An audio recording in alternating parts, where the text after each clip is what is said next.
So what do you get when you cross delicious buffalo sauce with canned chicken? Stick around, you're gonna find out.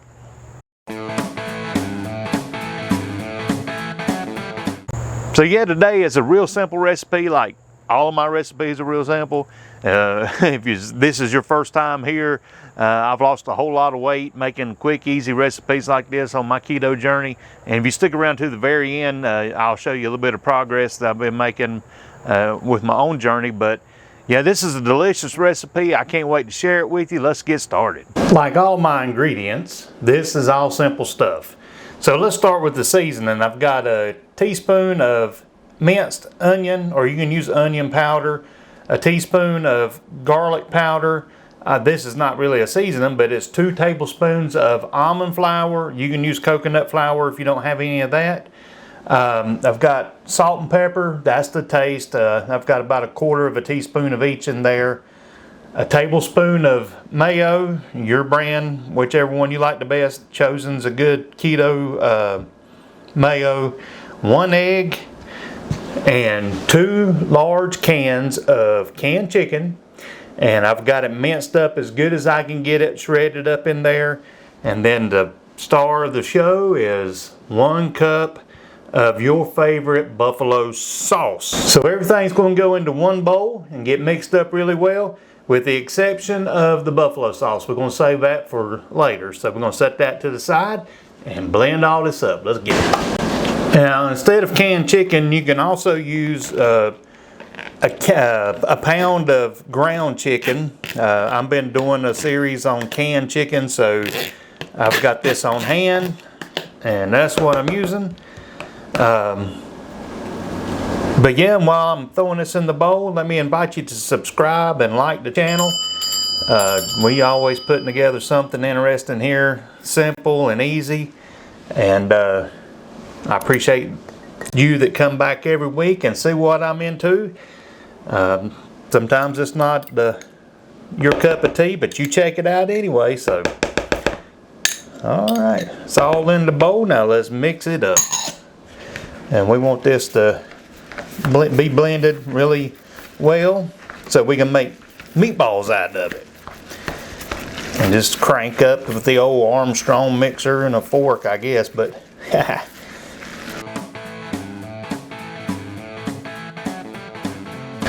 and if it's not thick enough to make a meatball with, you can add a little more almond flour to it just to get it thickened up a little bit more. So we'll test it out and see where we're at. So yeah, you want it to be hold together like a meatball. And I'm going to get me a pan and put it on parchment paper, and we'll get it in the oven. So let's get the pan and do what we need to do. All right, I've got my pan. I've got my little cookie scooper here. You don't have to have one of these. I just use this to make it more consistent. Parchment paper. And a little trick about parchment paper to get it laid down flat is just wad it up and then put it down, and it won't roll up on you or whatever. That's a little tip for you. But let's get these things made up and get them in the oven. We got the oven preheating at 400 degrees. So we'll fast forward this because I know your time's important.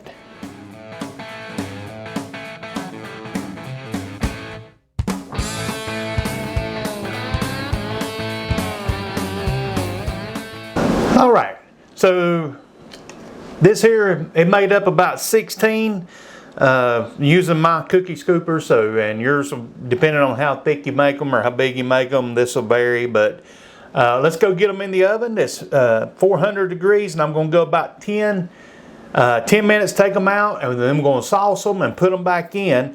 If you're using ground chicken, definitely you might need to leave them in there a little bit longer, and you got to hit that 165 internal temperature. The only thing in this is an egg, and it'll definitely be cooked by the time we get done with the process. So let's get them in the oven and let them cook up. Okay, I just got these out of the oven. The internal temperature after 10 minutes is about 160, but I'm going to be putting them back in there so they'll finish cooking. But all I'm going to do is just take them off of here, and they're still kind of like doughy a little bit. So they're kind of fragile, but I'm going to put them in the bowl. Okay, got them in the bowl. Now I'm going to pour the good old buffalo sauce all over it. And like I said, you can use your Atomic Fireball buffalo sauce or something mild. And then all I'm going to do is put a lid on it and give them a little toss in there so everything gets coated real good. Just going to give it a little roll around like this and just let them get coated.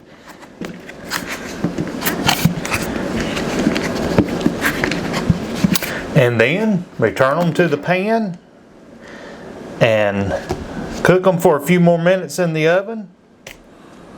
And then serve. I'm going to return that to the oven for 10 minutes. Oh yeah, straight out of the oven, got the toothpicks in them, let them sit for just a few seconds. Now it's time to check them out, see how they taste. So can't you imagine that on the table with your friends over? You can make you a whole platter of these things for the ball game or something like that. Or just, you can make a meal out of them, however you want to do it. Now I look at them like a little appetizer though, or a little snack, but I want to just dig in and see how this tastes. Oh man, that is good. I like that buffalo sauce. I love buffalo sauce. The texture is shredded chicken inside of a meatball, so I can't really explain it. Other than that, it's kind of different than a sausage ball and a regular beef meatball. But it's good, and it's got a lot of flavor. The garlic seasoning and the onion powder adds some flavor into it.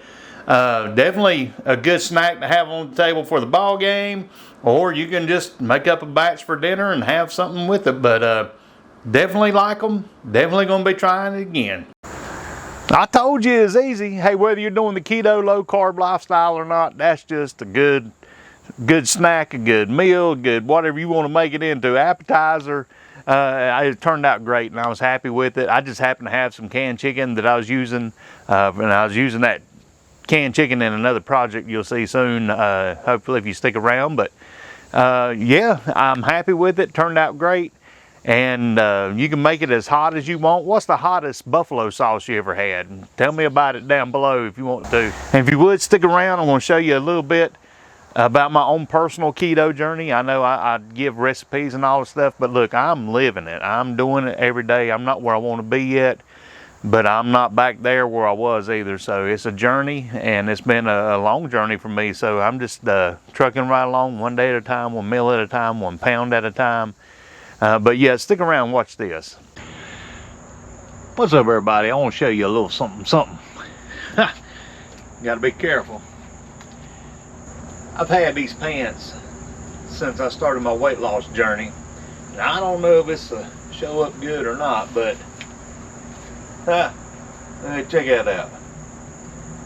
You gotta be careful or I'll show my neighbors all my business here, but you kind of see that